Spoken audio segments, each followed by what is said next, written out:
Stress over money or lack of money puts a strain on relationships and is detrimental to your mental and physical health.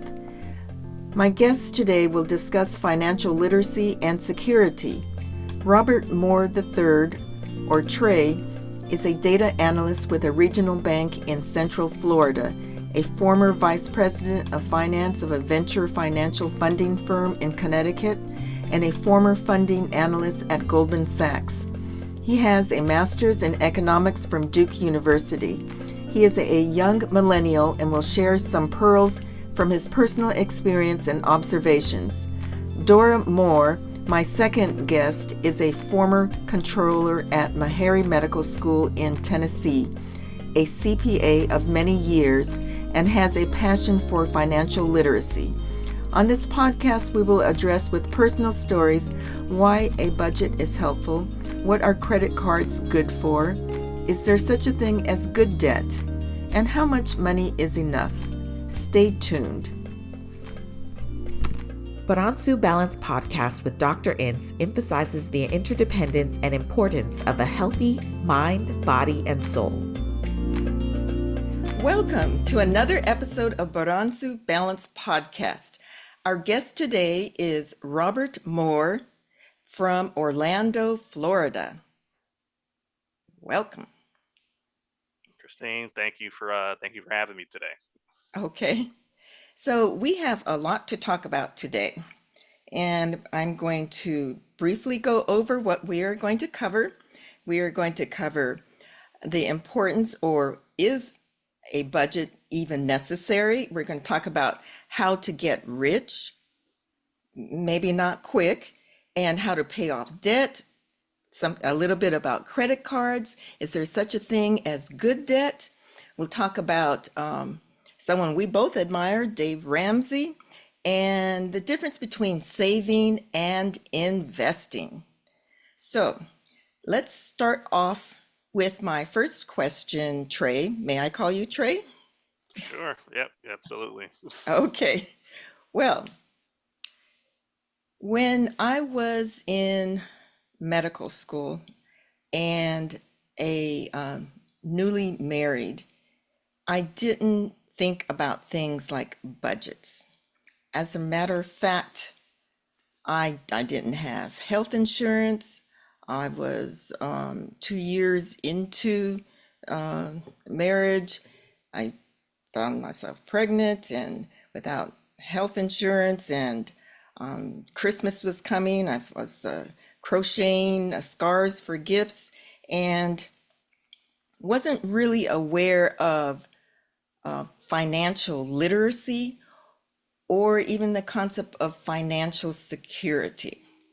So, with your expertise, and I believe that you are highly qualified, as noted in our introduction, is a budget necessary? And how do you keep track of your spending, especially today where everything comes out of your bank automatically and you use the ATM card for everything? Thank you for having me, first of all. Yeah, I'm glad to be here to talk to you about this subject, something that I kind of like to track on my own. It's kind of like a personal interest of mine. But yes, but I would definitely say a budget can be helpful to pretty much anybody who tries to put one together. The first one I put together, I would say, was when I was in grad school. I had just gotten married, just kind of like you said, you had just recently gotten married. And I wanted to, and I had to take out a student loan to go to school, and I hadn't done that before. I didn't have to do that in undergrad. So I decided to just kind of like put it down on paper to figure out, okay, how much money will I have to take out? How much money will I have to pay back, and how much, you know, being newly married, I didn't have like full employment yet, so I wanted to figure out how much money I had to take out just for living expenses that year. So that was kind of the introduction of me putting together a budget, because it allowed me not to sort of over borrow that year. Because they offered me a bunch of money and I was like, that kind of seems like way too much money. I don't think I need to take out that much money. Mm-hmm. Um, so I kind of just put it on paper, and I was like, okay, if my rent is this, if I have to go to school, if I budget to have a little food budget or a little travel budget or whatever, how much would I have to take out on this loan to, to not over borrow, right? Okay. So that's kind of the first. That's kind of how I started it. It allowed me to really just sit down and figure out, okay, just what are my expenses? Because before I would have known, if you would have asked me how much I spend outside of my rent, if you would Mm-hmm. ask me how much I would have spent on other sort of like auxiliary expenses, like Mm-hmm. food or gas or things like that, things that aren't fixed, I wouldn't Mm-hmm. have known. So it forced me to kind of sit down and be like and kind of like figure that out and kind of estimate and then figure Mm-hmm. out ways to actually figure out what are the real expenses those are. So that's kind of the building blocks for me in starting that process. Um, just kind of like creating a definitive way for me to just figure out very basic things like how much do I spend, how much money do I have to come in. That's really ultimately that's all it is. Okay. And one thing that I have found is that just starting from that small start, now, you know, whatever it is, 10 years later, I can pretty much track everything I spend almost to a T. But it wouldn't have started out like that initially. But just kind of that initial start helped So me kind of like set the building blocks of it. so some people feel like they don't need a budget if especially if they don't make a lot of money. And then Hmm. on the other end, some people make a lot of money and they also think that they don't need a budget because they have so much discretionary funds. Hmm. But I'm agreeing with you that a budget's like a roadmap, and even if you have a little bit or a lot. Yeah, absolutely. I mean, I Mhm, think that and it doesn't have to be extremely complex. It doesn't have to be anything like you have to track every dollar to the penny or anything like that. But it mhm, just gives you, to me, it just gives you a nice mental, like, it just gives you a mental cap, like for every, on whatever time period, a monthly time period, whatever it is, like, okay, I have this much money to spend on a monthly basis. And even if you blow through it, even if you want to hypothetically blow through it every month, you at least know what it is, right? So, mhm, in my opinion, at least for me, it helps me to know, okay, I blew through my budget this month, or I didn't blow through it, or whatever it is. There's no downside to it, and it doesn't have to be anything. You can do it on a spreadsheet, and if you take a couple hours, it's not anything super super difficult. So, and then you can do other things like figure out, you know, if you have retirement accounts, if you have, a mortgage, you kind of figure out where all your capital is kind of allocated in all these different places. And it gives you a good picture of, kind of your financial setup across the board. Not just, it doesn't have to just be mhm. income and expenses either, right? It kind of builds and you kind of adding other things as you kind of get that initial roadmap and it becomes kind of interesting. Okay, so what about like for instance food? How do you figure out how much money you've spent on food at the end of the month? Because I don't think that you're rolling up to the fast food place and entering that into your QuickBook account. So how? Right, right. Mm-hmm. Yeah, so there's different ways to do it. Me personally, there's a lot of online sort of applications that help you track Mm-hmm. your spending. Some of those are you can do that through your person. Even a lot of like your personal bank will do that now. Okay. Or you can go to third party ones. There's things like Monarch or there Mm-hmm. was Mint, but they closed down. And there's Mm-hmm. a bunch of different ones that will track your spending for you. Mm-hmm. But for some people, if you can kind of track at least the big ones, right? Like you can Mm-hmm. track how much money do you spend on groceries a month, or how much do Mm-hmm. you spend on eating out, and just get a big mental picture. It doesn't have to be every dollar to the T. Mm-hmm. Some people like to use cash for at least all the big ones, at least all the big categories. Mm-hmm. Um, but for me, I like using the online aggregators. That's kind of how I helps me track Mm-hmm. my spending. And again, a Okay. lot of like your personal bank, even like your personal Mm-hmm. bank will do that now. So Mm-hmm. it's good to live So in so some of those 2024. some of those money online money categories know our spending habits. I saw one that had a category for coffee. Yeah, yeah, they got, yeah, They broke it down to groceries, restaurants, and coffee. right, right, yeah, yeah. They can get, yeah, a lot of, and I work for a retail bank now, and we have our Mm-hmm. own software that will track Oh, okay. customers, and we're not a large bank, right? So you know, Okay. if you work with a large bank, that's you know, you'll get different software, right? So you'll get, you know, probably Okay. more intact software. So pretty much any bank, Mm-hmm. any large bank or even mid-sized bank will have something that you can Should track your have. software down. Oh, well, that's good to know. That's good to know, Trey. I'll have to inquire at my local bank. Right, right. Okay. So, does credit card debt help build your credit score, and what is your approach to paying off debt? Mm. Yeah, so I guess to answer your first question, um the thing that'll build your credit score is paying off your credit card debt. So yeah, that is technically true. I guess the problem is that I wouldn't necessarily suggest anybody have credit card expenses simply because it's just too expensive, right? If I look at it Mm-hmm. from an investment standpoint and just simply a capital allocation standpoint, um, you would never, as a company, you would never borrow money. Well, I shouldn't say you would never, but it's not. It's almost True. there's almost no financial um, there's no feasibility that would say that, hey, if I borrow money at 20, 25%, I can take the money and use it to make more money, right? Because the interest rate is Mm-hmm. just too high, right? Mm-hmm. So Mm-hmm. you're almost always just going to lose money on that side. Mm-hmm. So I would personally suggest almost everybody, you would do your best to have pretty much no credit card debt. I'm not saying never have any Mm-hmm. debt at all, but Mm-hmm. having credit card debt particularly is almost never Mm-hmm. advisable because it's just too expensive, right? There's Right. almost no there's almost no The interest rate. financial, yeah, there's almost no financial story that you can tell that says that you should borrow money at this rate. Mm-hmm. Once you get up to that number, it's just too Mm-hmm. high and you're only going to lose money. Mm-hmm. Sometimes people have to do it to maybe save a business or something like that. But Mm-hmm. if you're a consumer, um, you want to avoid it as much as you can because it's not going to be, you know, Okay. it's not going to be a positive on your financial situation. Okay. Um, So trade. So what you're saying is that if you have credit card debt, that probably would be one of the first debts that you would want to pay off.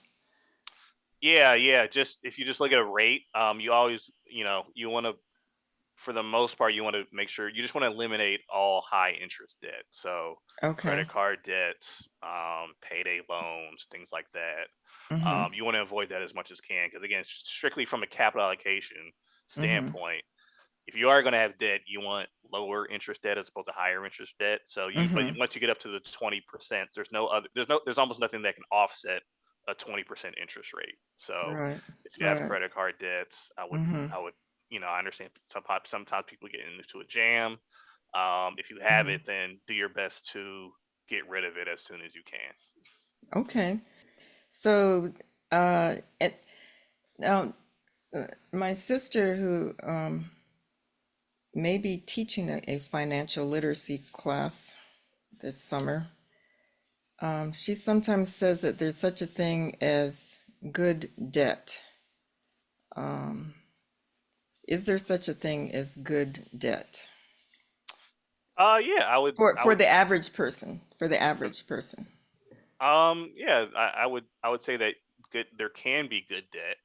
You just have to be intentional in how you use it. So if you, for instance, if you take out a loan, say a student loan Mm-hmm. can be good debt, right? If you take out a student loan to um, major in something that's going to be give you a big return, I would Mm-hmm. argue that's a good debt, right? Mm-hmm. If you take out, I'd even argue if you're like desperate and you need a car to get to work, you Mm-hmm. know, the work is how you make money, right? So having a car that Right. you can get to work in, Mhm. that can be a good debt. And obvious, and I guess the biggest one is if you need a loan to start a business, right? That's going to Mhm. generate, money, or and start your career doing a business. That can be good debt. Also, a mortgage. Usually, a mortgage isn't a depreciating asset. Mhm.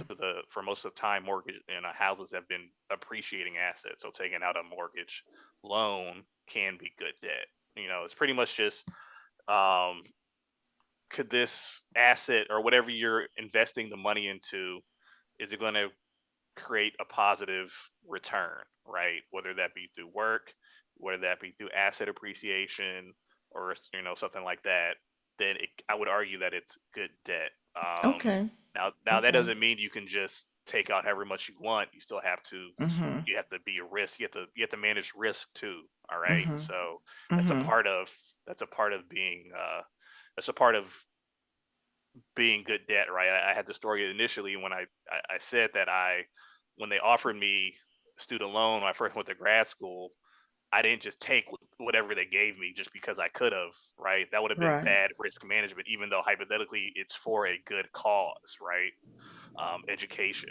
So it's I think I only took maybe a third of what they offered me, maybe less.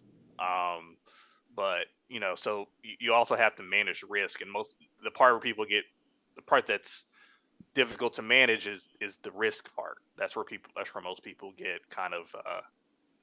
most people kind of get jammed up in managing risk when they're taking out debt. So that's sort of it's not an either or. You kind of have to manage the situation on both sides.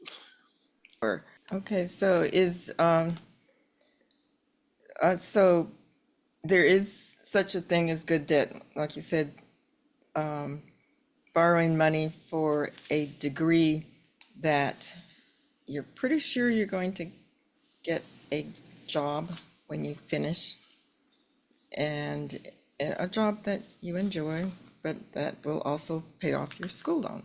My question to you is, in 2 minutes or less, Hmm. how to get rich and what is the definition of being rich? And is this a good goal in itself? Because I think the Bible says it's going to be hard for rich people to get into the kingdom.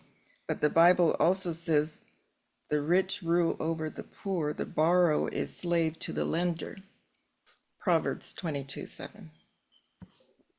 Well, a lot of the get rich quick schemes are still out there. There's always new hustle, right? So the internet Okay. allows there to be a new hustle on how to get rich, whether it be crypto, or Mm, a lot of people selling their new courses about whatever the new hot thing is. So there's always going to mm-hmm, be that. I don't know how to define.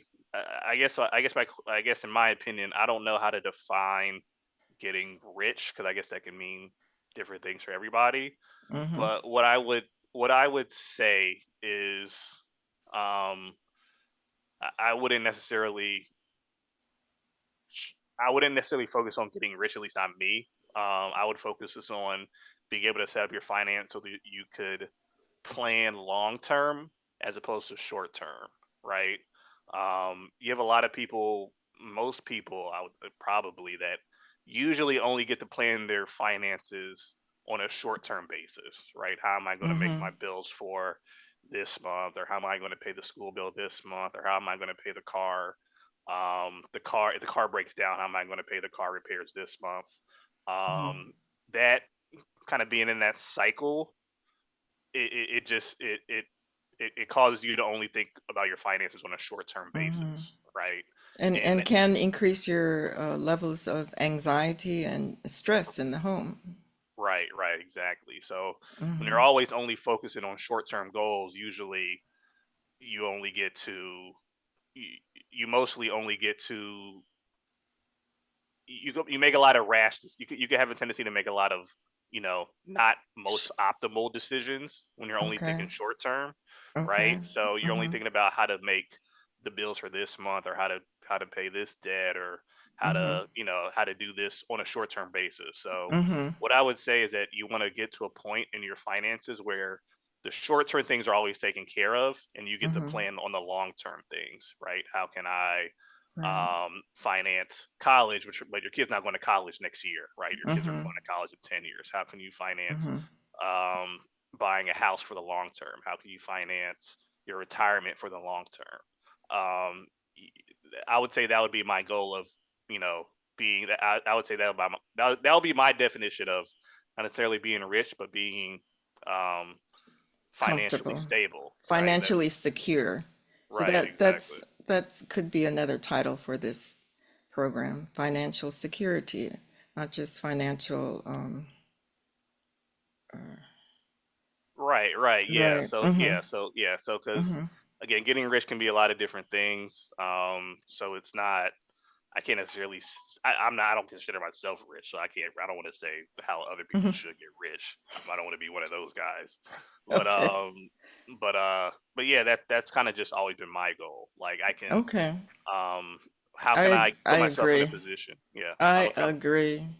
Yeah. Yeah, before I moved where I am here in Louisiana, I had been a physician for 15 years and had not really saved adequately for my retirement or my children's college education.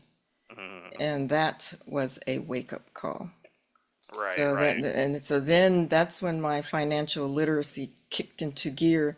I had to figure out how much money I make or could make, and that sounds like a funny statement, but there are some people who are not even sure how much money they make.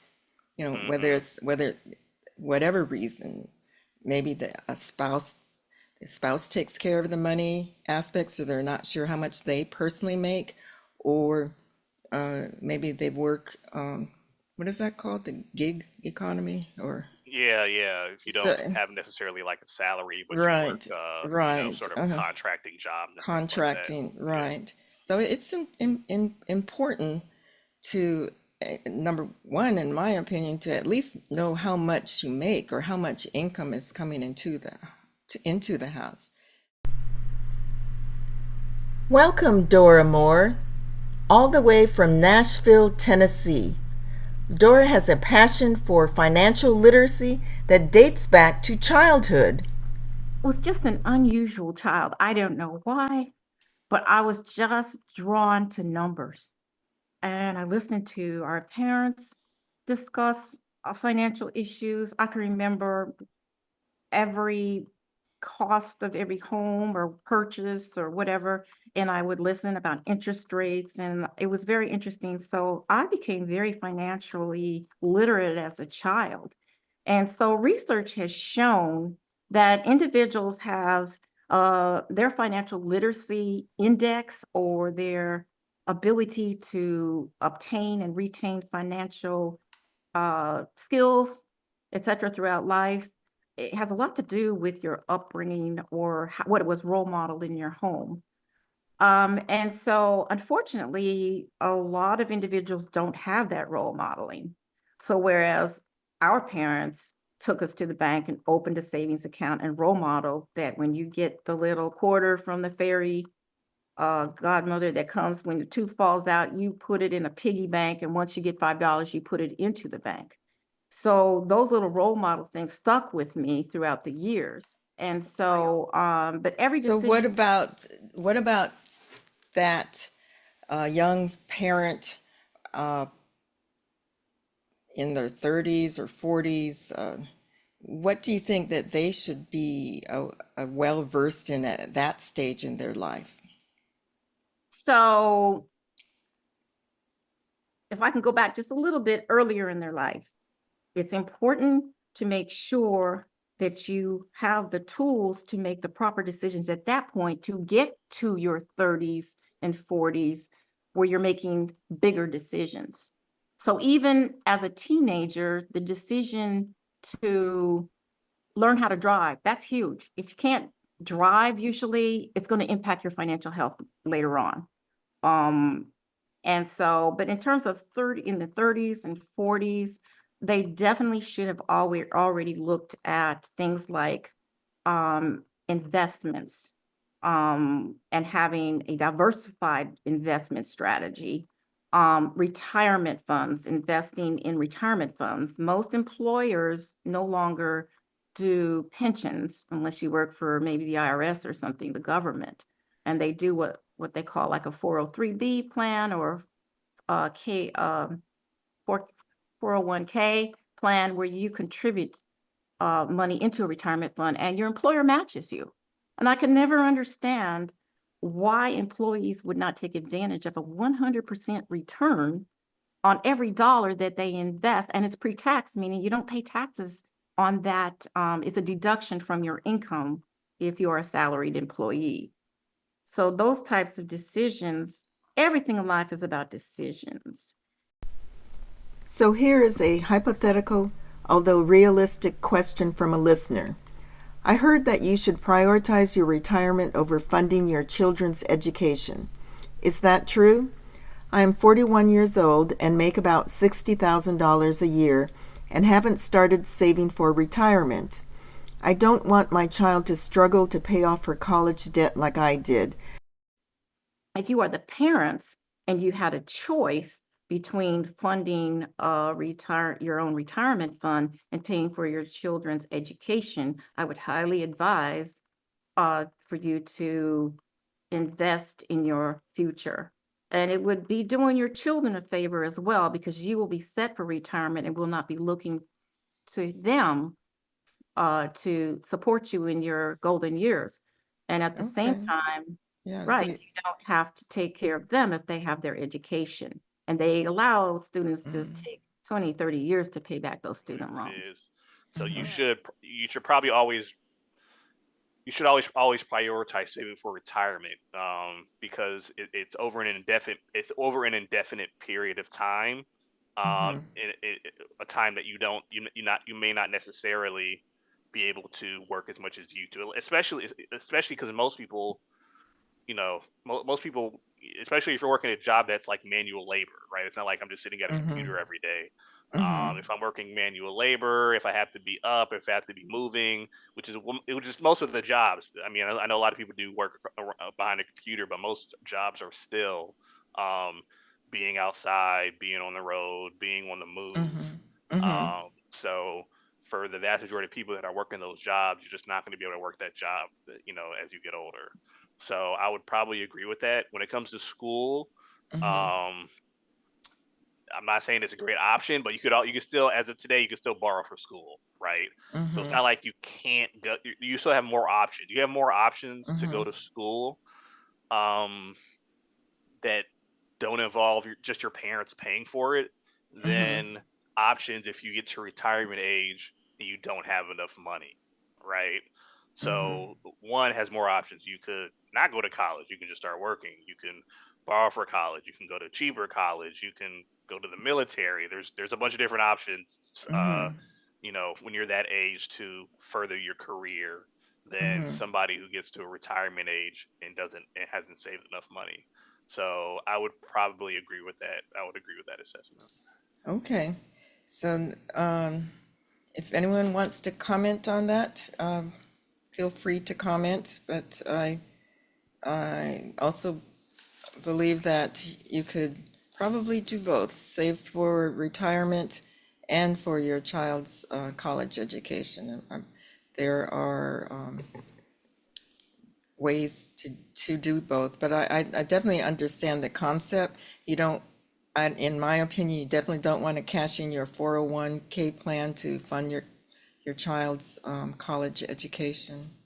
That's just my opinion. But, Yeah, yeah, I mean, I think a lot of people, there are people that can do both. I wouldn't necessarily say that everybody can do both. Um, mhm, just with, I think the average household makes around, I don't know, 50, $60,000 a year. mhm. So I don't know if there's a lot of people that actually can do both. I think some I people see it. I can. see what you're saying. Yeah, so I Mm-hmm. think some people can. I don't know that most people can, right? Mm, mm-hmm. So, so you want to, you want to plan if your kids want to go to school or they want to do, you want to have a plan for what your kids do when Mm-hmm. they become adults. I don't know that most people can have a fully funded, healthy retirement account and save up Mm, $100,000 for their kids to go to college. I don't know if that's true. Mm-hmm. as much as it was back in the day. Today, with Mm-hmm. college being as expensive as it is, I don't know that a large percentage of the population will be able to do that. I don't know. I probably not. Understood. I don't think so. But so yeah, but if you, so Okay. I think for a large, I would say that I think for a large percentage of the population, they're probably going to have to choose one. I know Mm. that's kind of sobering, It but is. It is. yeah, I mean, it yeah, yeah. is. So I think it's kind of they so. say when you interview people, you should anticipate the answer.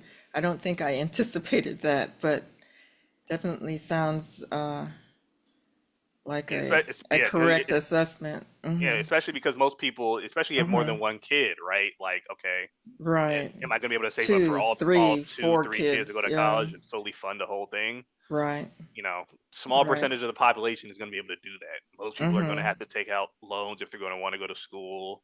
Mm-hmm. Most people are going to, most people, it's going to mostly be on, they can provide guidance. Small percentage of students are going to get scholarships and stuff like that. Mm-hmm. But for the most part, I think for the most part, it's going to be on students to fund their own education as time goes on. Um, so in Okay. my opinion, for my opinion, for most of the population, they should prioritize retirement. I know that's probably Mm-hmm. not the popular Well, I mean, opinion, but that is the opinion of yeah, this person. okay, yeah, yeah, yeah. That's just Yeah. yeah. So I would agree with Yeah. that. As to where most people's finances are, I think it'd be Mm-hmm. difficult to do both. So, Trey, it's been really wonderful sitting here and getting these pearls of financial literacy, financial security. I'd like to end with the question about investment versus savings. So, if you have, I mean, what type of person would you go to for help in if you have extra money, or you should have extra money to save or to invest? So my so my advice for most of the population is I don't think most people need dedicated financial advisors or anything like that. I don't think it has to be difficult. Mm-hmm. Um, so I would mostly self-educate yourself in terms of you could talk. I'm not saying don't talk to people, but I don't think most people need to pay somebody to Mm-hmm. come help them Mm-hmm. learn how to invest money. Most people don't have enough Mm-hmm. money to really Mm-hmm. justify that. Mm-hmm. So I would, in terms of saving, um, you always want to have a savings is just insurance. It's just a form of insurance. That's the way I see it. Mm-hmm. So most people want to save somewhere between 3 to 6 month worth of expenses. That go back to having a budget. It all kind of Mm-hmm. ties into each other. Mm-hmm. So you want to save a certain amount of money so that if you lose a job or you have a temporary stop in income, you don't have to Mm-hmm. again make short term decisions, right? You want to avoid making short term decisions. So some people Mm-hmm. save up more money in a savings Mm-hmm. account because they're extra risk averse. Mm-hmm. Right. I'm I mean, probably I definitely agree with that. Savings 3 to 6 months worth of expenses yeah, yeah. Some people will go up to 12. in cash. Yeah. Right, right. Mm-hmm. So, it's just if you know you're risk averse, then, some people want to maybe even save up to a year. It just Mm-hmm. depends on, your own risk profile. Mm-hmm. Um, but, um, and in terms of investing, um, investing is are vehicles that allow you to put money where they're going to appreciate over time. Mm-hmm. That can be, I guess, the main vehicles that people use are usually real estate Mm-hmm. or the stock market. Mm-hmm. Sometimes some people do businesses on the side that allow them to make money. So Mm-hmm. those are probably the three main places. In terms of the stock market, at least that's mostly what I do. Mm-hmm. You should probably want to stick to you know large safe investments. Read up on it. I don't think it's anything. It's Mm-hmm. not anytime somebody. I don't think you need to pay people to do that for you. Mm-hmm. Because sometimes what you do, people really just try to sell you things, right? Mm-hmm. They just want to sell you products. Mm-hmm. 'Cause that's how their business works. Very few businesses are going to be profitable just giving away information. They want to Mhm. sell you things to keep their business running. Mhm. So, for the most part, if you're going to be investing, you want to stick to large, conservative investments, S&P 500s, index funds, things like that. Things that track markets, products that track indices for them. That's pretty much what I stick to. If you're going to do real estate, educate yourself on that process. Avoid, Mhm. things like flipping and things like that, unless you're going to do it as a business. Mhm. But whatever you do, whatever investment that you want to do, make sure they're long-term investments. Just think on a long-term basis. Going back to that subject. So Okay. so And yeah, so, that would be my advice. and that would include contributing to 401k plans Right, when yeah. you're able to. Hmm. Right, yeah. So Hmm. 401k plans are investing. They're investing with tax advantages, right? So, yeah, doing what, Hmm. contributing to your, tax advantage accounts. There are, Hmm. you can go out there. There are a whole checklist of all the tax advantage accounts that you can Hmm. contribute to, and that money, if you leave it, it can grow to lots of money. Over, if you leave it in there for decades, it can really accelerate your money over time. Okay. So contributing to those, Mm. contributing to those tax advantage accounts, investing them in, safe investments. It's Yeah. definitely advisable for most people, right? Yeah, so Okay. So I appreciate very much, Trey, this information. And any last word before we sign off? No, just thank you for having me. Thanks for having me on the podcast. I enjoyed talking to you today. And Okay. for anybody, if anybody has Mhm. questions, I guess you can ask me. But Right. thank you for having Right. me though. Okay. All right. Thank you. Bye. economic and financial term. And when I remember I just fell in love with that concept. I know it's crazy. As I was taking my first accounting course and that whole concept of cost benefit analysis came up, it just means a lot of times it's about decision. It's a decision making model. Mhm. So when you make decisions, you have a cost, a transaction cost. It's usually sometimes it's your time, but most of the time it's money. Okay. So when you make a financial decision, the question is, what is the opportunity cost? The decision to do this, which is buying a car that's depreciating versus buying a used car and investing in a home. What is that true cost over time? The time value of money. Money has time adds to the value of money. Okay. And so it's a unique concept that I've always loved. And but on the other side, I will say that there are some things in life you cannot quantify in the terms of dollars. And that is spending time with loved ones. Um, and so there is an example of a dog. I have a dog now, so I love dogs. And so the owner was always like, the dog is talking, it's a cartoon. Um, please spend time with me. Please, please, please. I want you to spend time with me. Can you take me for a walk? I'm sorry, I can't take you for a walk. I need to make money. Time is money.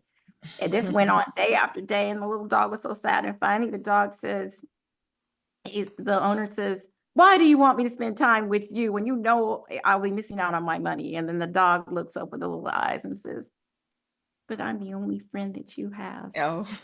So I'd like to leave you with that unless you have any other questions or want to talk about anything else. So it's not always about the value of A, B, or C. It's not always linear. It's not always black and white. Your decisions Mhm. that you make can change based upon your circumstances. So, And so what you're saying is at least take time to analyze your decisions and not just jump into them, based on the emotions, but make a decision based on the cost benefit analysis, yes, and put love in there in the equation love is somewhere in there. important, right? And spending time with your children and helping others, always try to spend some time in your life and money helping others because it always comes back as well. Absolutely. And I believe in the concept of tithing, tithe your money and time. Okay. All right. Thank you. Thank you, Sister Dora. Thank you, Sister Bye. Dr. Nance. It's been Okay. a pleasure. Bye All bye. right. Bye. All right. Bye. Thank you, Trey and Dora. Some takeaways from this very informative podcast. Number one, a budget is helpful. You're never too young to start. Number two, yes, credit cards are sometimes necessary to build your credit, but from a financial point of view, it does not make sense. Number three, there is such a thing as good debt. Taking out a loan for your education may be one such example. Number four, how much money is enough? Well, enough to cover your expenses for 4 to 6 months, enough to cover your retirement and other long-term goals while taking time to enjoy your family.